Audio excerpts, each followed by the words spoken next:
నీవికన్ ఇక ఆలసం లేదుగా మనసు మార్చుకో నీవికన్ రాజములపై రాజముల్ జనములపై జనములు ఎటు చూచిన మరణముల్ ఎటుకేకిన యుద్ధములు ఇది రక్షణ కృపకాలం ప్రభు త్వరగా సమయం ఇక ఆలస్యం లేదుగా మనసు మార్చుకో నీవికన్ మేఘములపై యేసురాజు అతి శీఘ్రముగా వచ్చును మేఘములపై యేసురాజు అతి శీఘ్రముగా వచ్చును సియోను గీతముల్ విన్నవారు వెళ్ళెదరు సియోను గీతముల్ విన్నవారు వెళ్ళెదరు ఇది రక్షణ కృపకాలం ప్రభు త్వరగా సమయం ఇక ఆలస్యం లేదుగా మనసు మార్చుకో నీవికన్ క్రైస్తవుడా మేలుకో సోదరుడా స్థిరపడు క్రైస్తవుడా మేలుకో సోదరుడా స్థిరపడు నిర్లక్ష్యముగా నోండకు ఆత్మయందు బలపడు నిర్లక్ష్యముగా నుండకు ఆత్మయందు బలపడు ఇది రక్షణ కృపకాలం ప్రభు త్వరగా సమయం ఇది రక్షణ కృపకాలం ప్రభు త్వరగా సమయం అంత్యక్రీస్తు పాలన అతి శీఘ్రమే వచ్చును అంత్యక్రీస్తు పాలన అతి శీఘ్రముగా వచ్చును విశ్వాసులకు నిందలు భక్తులకు హింసలు విశ్వాసులకు నిందలు భక్తులకు హింసలు ఇది రక్షణ కృపకాలం ప్రభు త్వరగా సమయం ఇది రక్షణ కృపకాలం ప్రభు త్వరగా సమయం ఇక ఆలస్యం లేదుగా మనసు మార్చుకో నీవికన్ ఇక ఆలస్యం లేదుగా మనసు మార్చుకో నీవికన్ ఇది రక్షణ కృపకాలం ప్రభు త్వరగా సమయం హల్లెలూయా నీకు స్తోత్రము ఈ రాత్రిలో నీ వెలుగు దీవెనకై కావుము నన్నెప్పుడు రాజుల రాజా బ్రోవు రెక్కల నీడలో దేవా నీకు స్తోత్రము. ఈ రాత్రిలో నీ వెలుగు దీవెనకై కావుము నన్నిప్పుడు రాజుల రాజా బ్రోవు రెక్కల నీడాలో ఊని యేసుని పేరటన్ పన్నిచోము కాని పనులను చేసినన్ నేను నిదురా పోవాక ముందే సమా దానమిమ్ము నాకు. దేవా నీకు స్తోత్రము. ఈ రాత్రి నీ వెలుగు దీవెనకై కావుము నన్నెప్పుడు రాజుల రాజా బ్రోవు రెక్కల నీడాలో చావు నొందుట కెన్నాడు భీతి లేక జీవింప నేర్పించుము.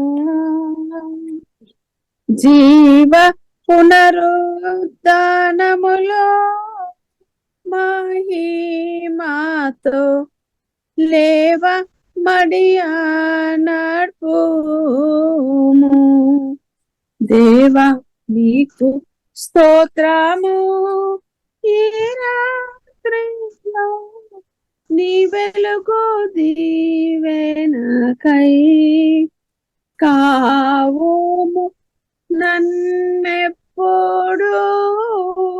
రాజుల రాజా బ్రోవు రెక్కల నీడాలో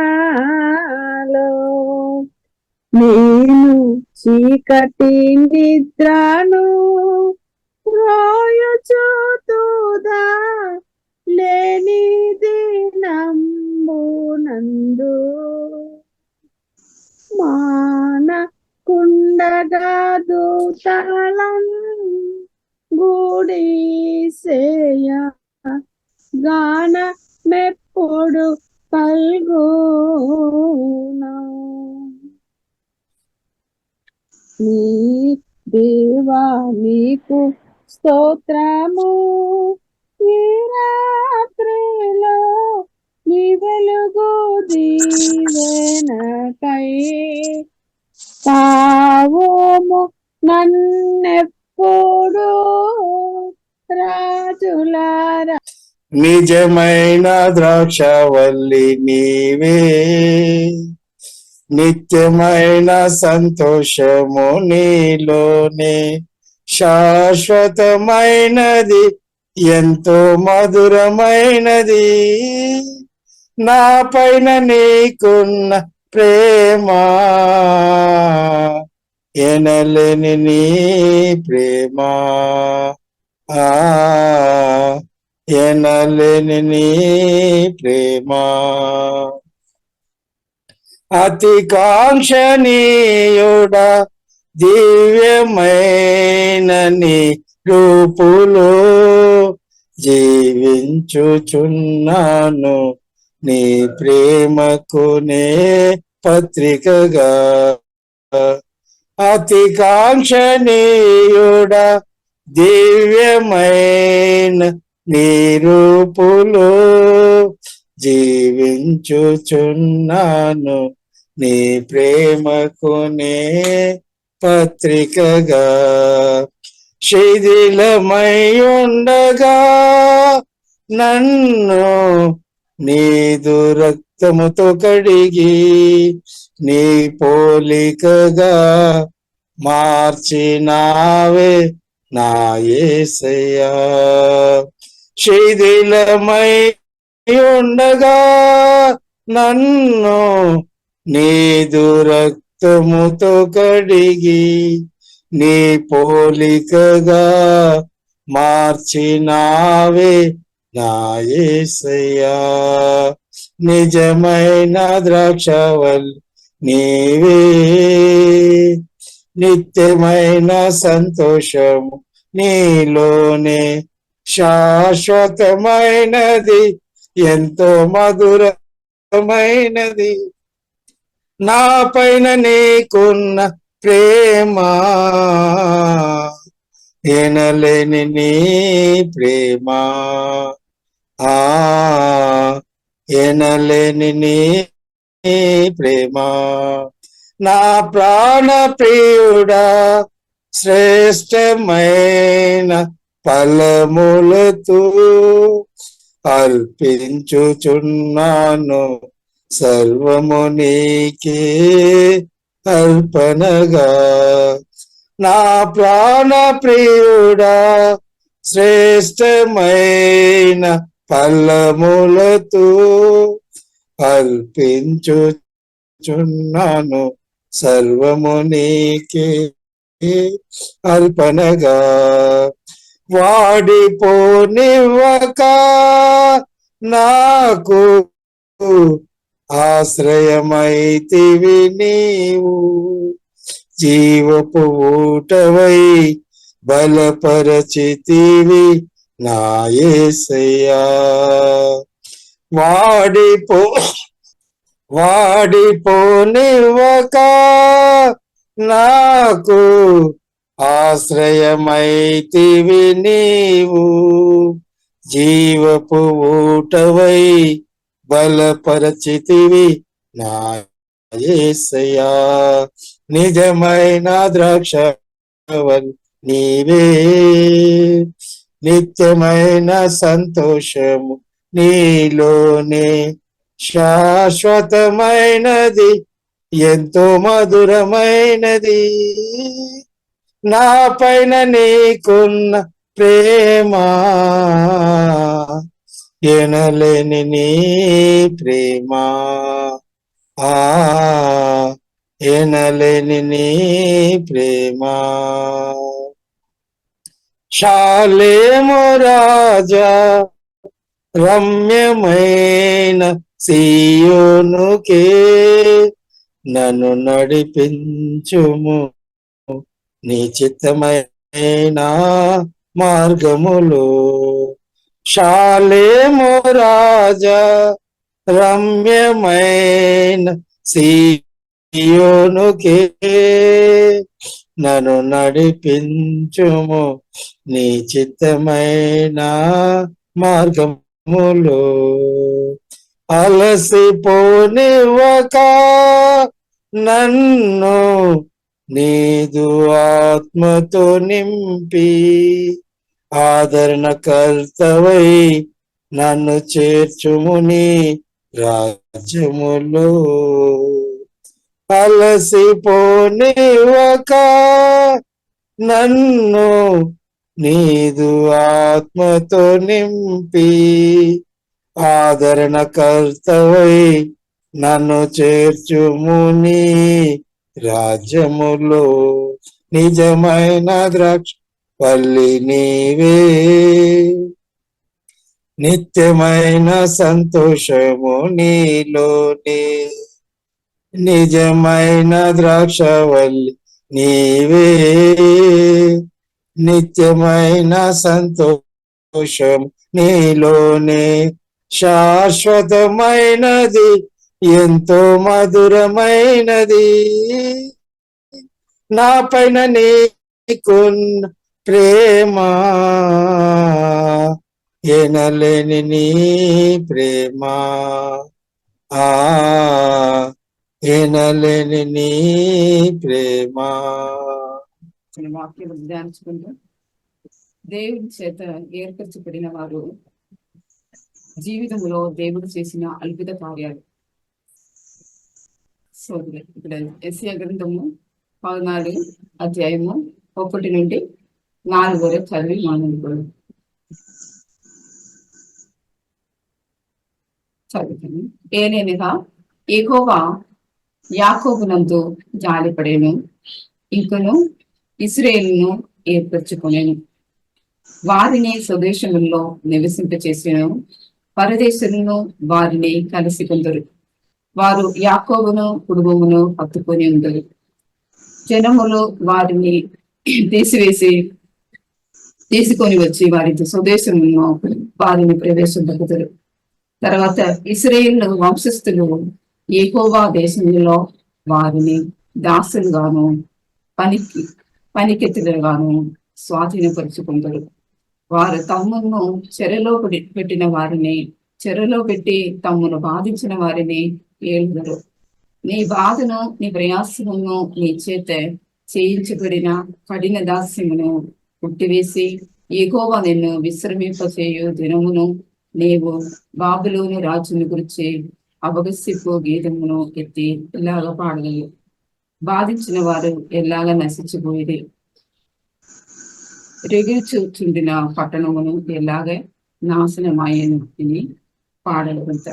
ఇక్కడ చెప్పబడిన విషయం ఏమిటంటే, దేవుడు యాకోబుతో జాలిపడేను. ఇక్కడ ఇశ్రాయేలును దేవుడు ఏర్పరచుకున్నాను. ఎంత దేవుడు తన స్వదేశంలో నివసింప చేయడానికి మనల్ని ఏర్పరచుకున్నాను. పరదేశులుగా ఉన్న వారిని ఇశ్రాయేలు జనులను యాకోబు కుటుంబంలో ఆయన పట్టుకొని ఉన్నారు. పరదేశులుగా ఉన్నవారు కూడా వారు యాకోబు కుటుంబంలో ఇశ్రాయేలు కుటుంబంలో వారి పట్టుకొని ఉన్నారు. తర్వాత చూస్తే దేవుని దగ్గర వచ్చిన జనాలను, దేవుని పిల్లలను సహవాసంలో వారు ఉన్నారు. చాలా జనమును తీసుకొని వచ్చి స్వదేశంలో ప్రవేశపెట్టగలుగుతారు. ఇశ్రాయేలు పిల్లలు దేవుడు ఏర్పరిచిన ఇశ్రాయేలు పిల్లలు వారు ఏం చేశారంటే దేవుని స్వదేశంలో నివసింపచేశారు దేవుడు. తర్వాత ఏం చేశారంటే వారు పరదేశులుగా ఉన్న వారితో హత్తుకున్నారు. తర్వాత ఇక్కడ చెప్పబడింది ఏంటంటే వారు స్వదేశంలో ఇద్దరితో కూడా ప్రవేశపెడతారు, తీసుకొస్తారు. తర్వాత ఇక్కడ చెప్పబడింది సుశేషం ద్వారా చాలా మందిని దేవుని పిల్లలను దేవుని దేశంలో ప్రవేశపెట్టడం వారుగా మార్చిపెడతారు. తర్వాత ఇద్దరులను స్వాధీనపరిచిన వారుగా మార్చిపెడతారు. ఆ జ్ఞానం ఎగురిస్తారంటే దేవుడు మరి ఆ జ్ఞానం ఇచ్చి నడిపిస్తారు. తర్వాత తమ్మును బాధించిన వారి పైన ఏలుబడి చేయడానికి దేవుడు మరి వారిని మార్చుతారు. ఏలుబడి చేయాలా, ఇద్దరిని ఏలుబడి చేసిన వారుగా వారు దేవుడు మార్చుతారు. అందుకోసం దేవుడు ఏం చేస్తారంటే బాధించబడిన వారిని, ప్రయాసపడిన వారిని కఠిన దాస్యం నుండి దేవుడు విడిపించి తర్వాత వారు ఏం చేస్తారు, విశ్రాంతి ఇస్తారు. దేవుడు విశ్రాంతి దినమును దేవుని స్తుతించి ఆరాధన చేసిన వారుగా మార్చబడతారు. ఇక్కడ చెప్పబడింది దేవుడు ఇశ్రాయేలు పిల్లలు స్వాధీనపరిచిన వారుగాను ఇద్దరిని ఏలుబడి చేసిన వారుగా మార్చుతారు. తర్వాత విశ్రాంతి కలిగజేస్తారంట దేవుడు. ఇంత దేవుని పిల్లలు, దేవుడు ఏర్పరిచిన పిల్లల జీవితంలో దేవుడు చేసింది ఏది అంటే దేవుని స్వదేశంలో నివసింపచేశాడు. తర్వాత ఇద్దరిని స్వాధీనపరుచుతారు. తర్వాత ఏలుబడి చేస్తారు ఇద్దరిని. తర్వాత విశ్రాంతిలో ప్రవేశించడానికి దేవుడు సహాయం చేస్తారు. తర్వాత ఉదాహరణ చూస్తే యోసేపు జీవితంలో చూస్తే ఆదికాండము 41 నుండి 43 వాక్యం చదివితే దాన్ని చూస్తే ఫరోని బానిసముగా వచ్చిన యోసేపును దేవుడు కలలు భావమును వివరించడానికి జ్ఞానం ఇచ్చాడు. తర్వాత వారిని దేవుడు వారిని హెచ్చించాడు. ఇలా ఫరో అందటి మీదను యోసేపుని నియమించాడు. ఫరో పెట్టిన అందటి మీద యోసేపుని నియమించాడు. ఫరో ఏలుబడి చేయలేదు, స్వాధీనం చేయలేదు. అలా యోసేపుకు అన్ని దేవుడిచ్చాడు. అలా కరువు కాలంలో కూడా జనాలను అందరినీ తన స్వాధీనంలో తీసుకొని వచ్చాడు యోసేపు. ఇంత అల్లాగల జ్ఞానం దేవుడు యోసేపుకి ఇచ్చాడు. అందుకోసం అందరిపైన ఏలుబడి చేసిన వాడుగా దేవుడు ఆయన మార్చాడు. దేవుని పిల్లలు దేవుడు ఏర్పరిచిన ఆ యోసేపును దేవుడు ఆయన హెచ్చించాడు. ఆయన ఏలుబడి చేయడానికి, స్వాధీనం చేయడానికి అన్ని విషయంలో దేవుడు ఆయన వాడుకున్నాడు. ఆయన జీవితంలో గొప్ప స్థాయిలో నిలబడాలా ఒక ఉద్దేశం, దేవుడు ఏర్పరిచిన ఒక్కొక్క వ్యక్తి పైన ఒక ఉద్దేశం ఉంది, దేవుని సంకల్పం ఉంది. అందుకోసం దేవుడు ఏం చేస్తాడంటే ఆ దేవుని ఉద్దేశంలో, దేవుని చిత్తంలో ఆయన నడిపిస్తాడు.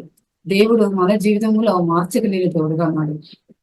యోసేపు జీవితం మార్చగలిగిన దేవుడు మన జీవితం కూడా మార్చుతాడు. ఆయన ఏర్పరచబడిన వారి జీవితంలో మార్పు కలగాలని ఆయన ఉద్దేశంగా ఉంది. దేవుడు ఏర్పరచబడిన వారి పట్ల ఉన్న దేవుని అద్భుత కార్యాలు దేవుడు చేశాడు. ఇంత దేవుడు ఏర్పరిచిన వారి మీదనే దేవుడు గొప్ప కార్యాలు చేశాడు. ఇంత ఆయన ఏ సందర్భంలో, ఏ సిచ్యువేషన్, ఏ బాధలు, ఏ శ్రమలో ముందుకు వెళ్ళినా సరే, ఆ శ్రమల్లో కూడా దేవుడు తోడుగా ఉండి ఆయన సహాయం చేసిన దేవుడుగా ఉన్నాడు. దేవుడు ఏర్పరిచిన జన్మ ధన్యులు, భాగ్యవంతుడు.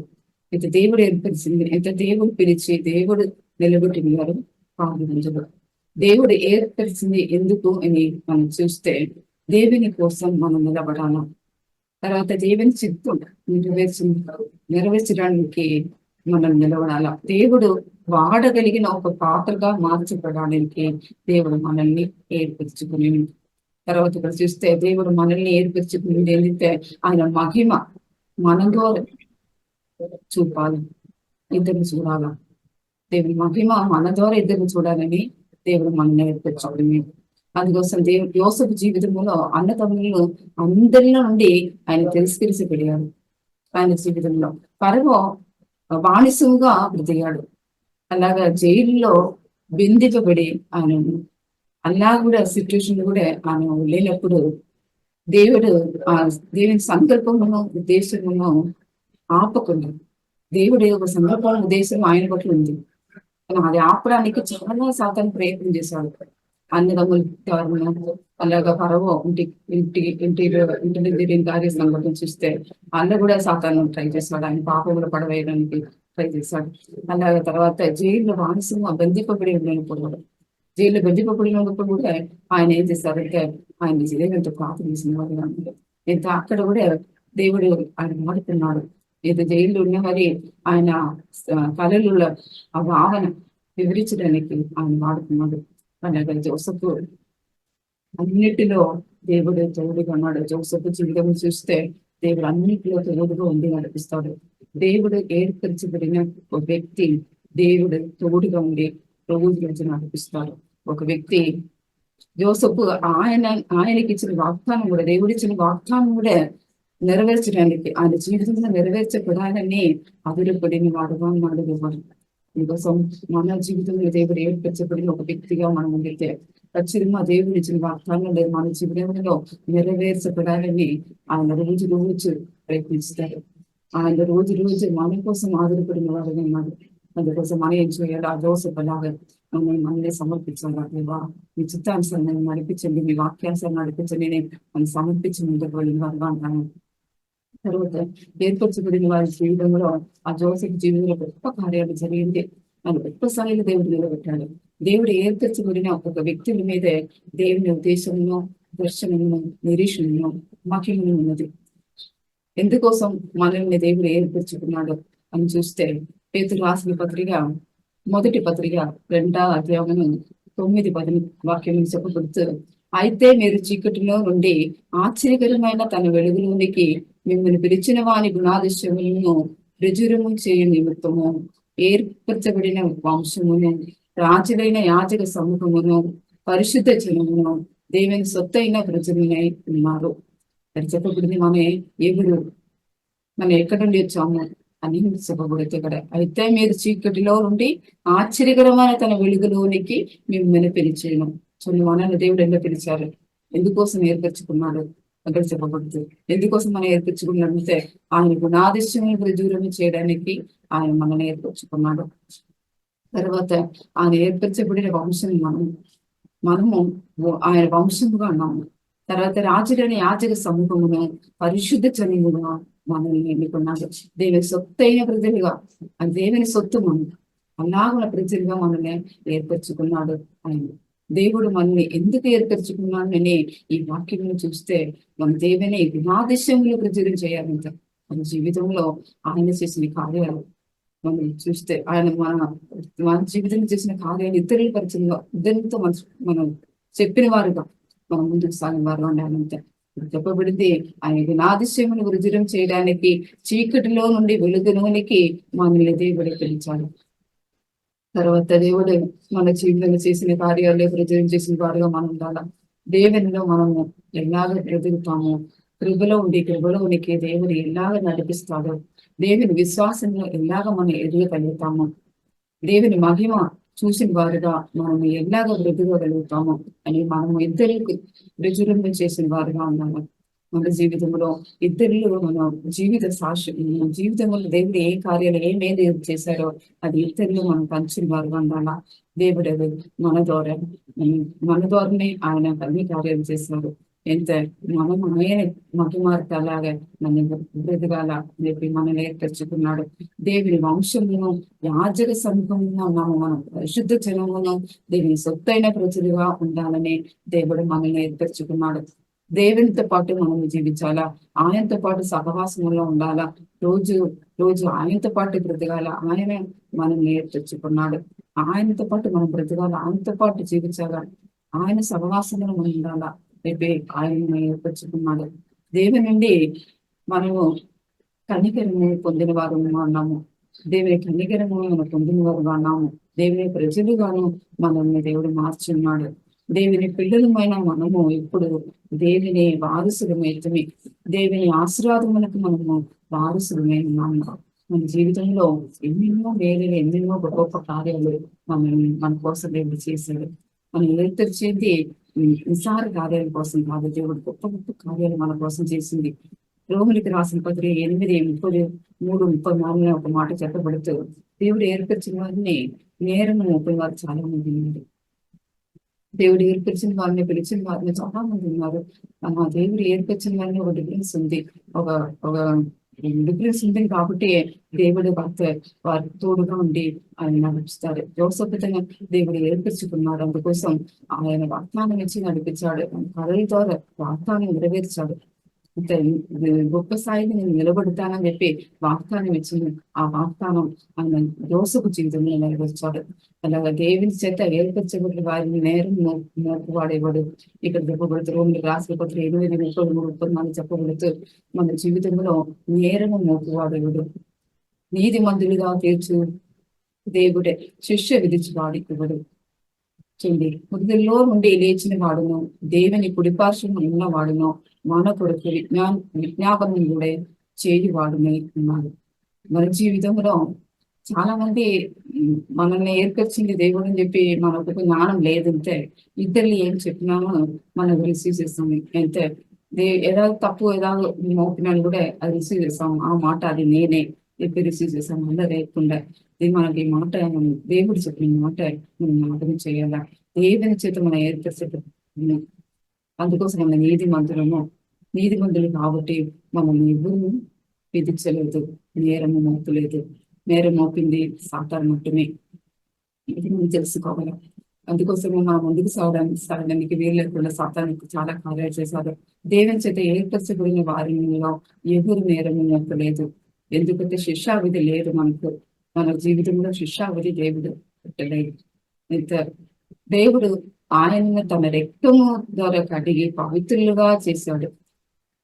దేవునిలో ఉన్న విశ్వాసముతో నీతి మంతులను తీర్చబడియాము.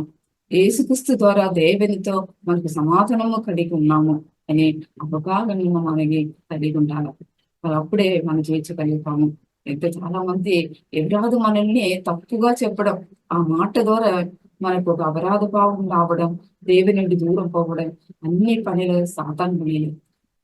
చాలా మంది జీవితంలో నాశనం అయిపోయింది. ఎందుకోసంటే మనకి దేవుడు మన కోసం ఏం చేశారు, మన ఎవరిని మనం తెలుసుకోలేకున్నాము.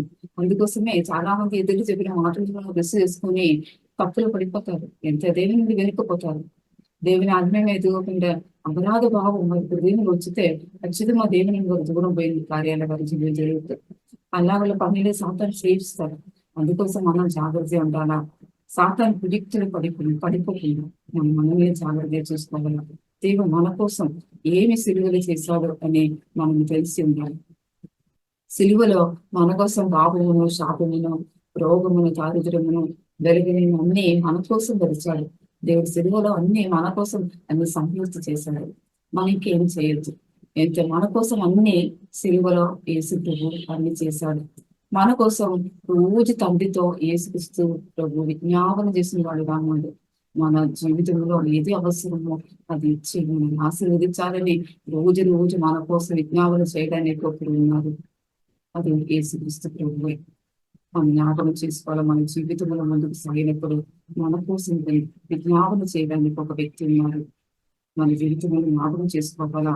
తర్వాత జ్ఞాపకం చేసుకుని ముందుకు సాగాలి ఉండాలి. తర్వాత ఎపిసి రాసే పత్రిక 1 అధ్యాయం 4-6 వరకు చదివితే దానికి చెడబడుతూ మన ఎవరు ఎట్లయినగా తన ప్రియనంతో తాను ఉచితముగా మనకు అనుగ్రహించిన తన కృపా మహిమకి కీర్తి కలుగుటకి మనకు ఎందుకోసం ఇక్కడ చెప్పబడుతూ ఎందుకోసం మనల్ని ఏర్పరచుకున్నాడు దేవుడు.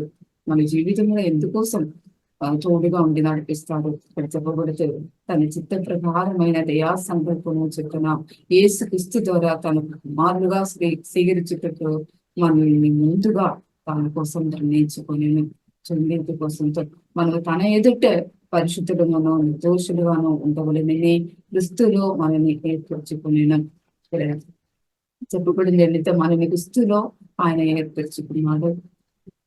మనము దేవుని కుమారులుగా ఉండాలని ఇప్పుడు ఆయన చిత్తమును ఆయన దయా సంకల్పముగా ఉన్నది. మన జీవితంలో ఆయన కుమారులుగా మనం జీవించాలా ఈ లోకంలో చెప్పి ఆయన చిత్తం ఆయన దయా సంకల్పం మనలో ఉంది.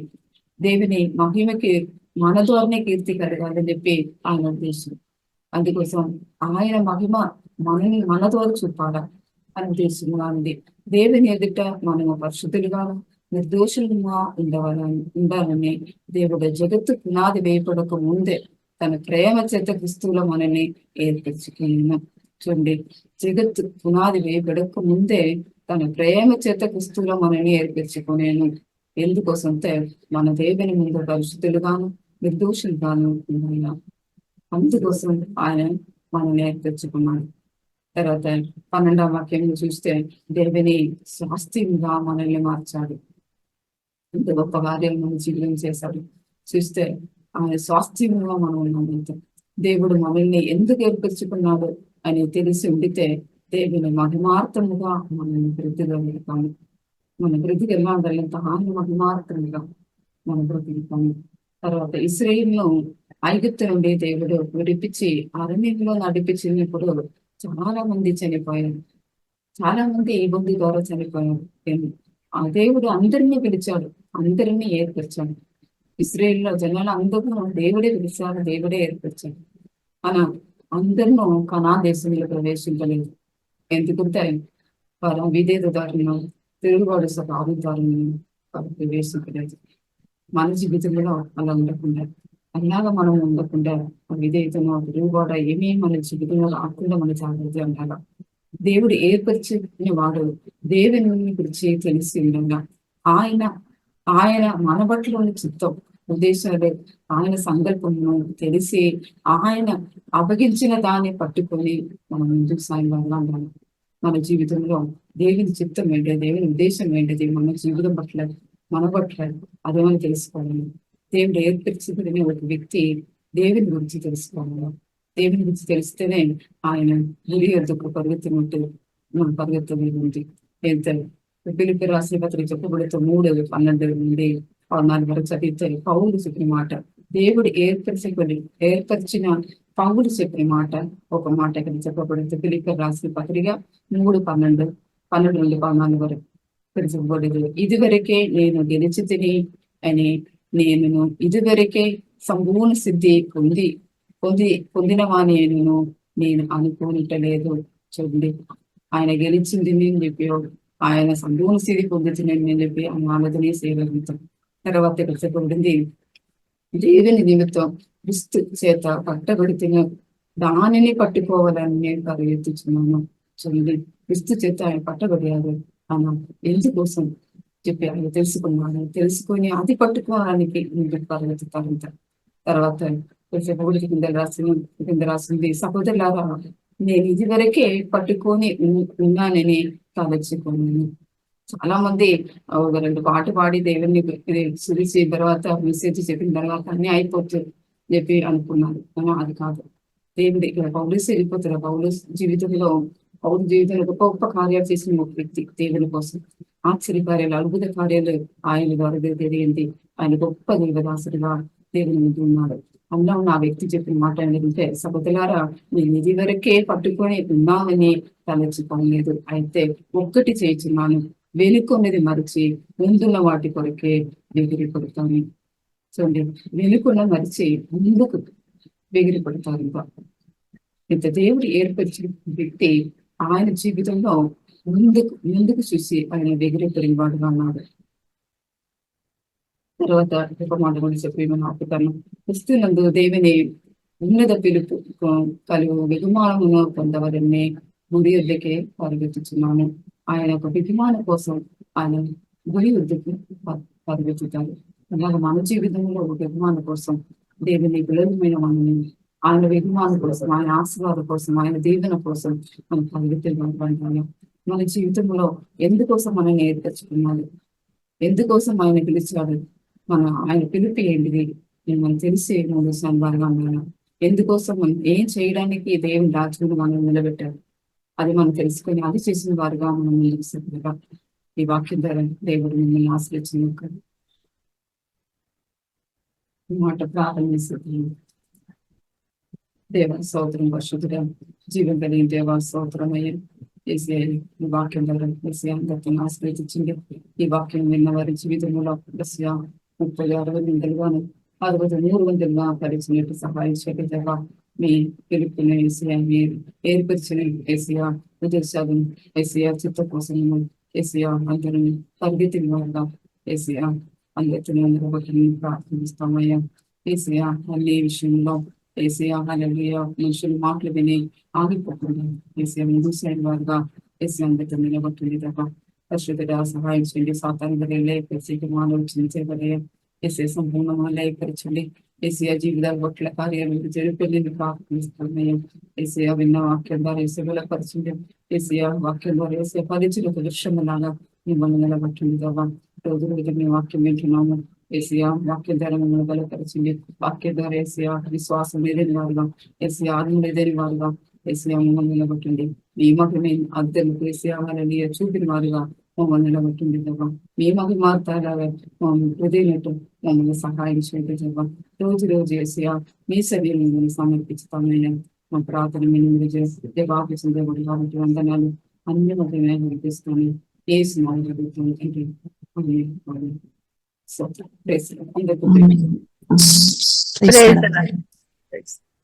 దేవునికి స్తోత్రం. అమ్మగారి ద్వారా అందరితో దేవుడు మాట్లాడినందుకే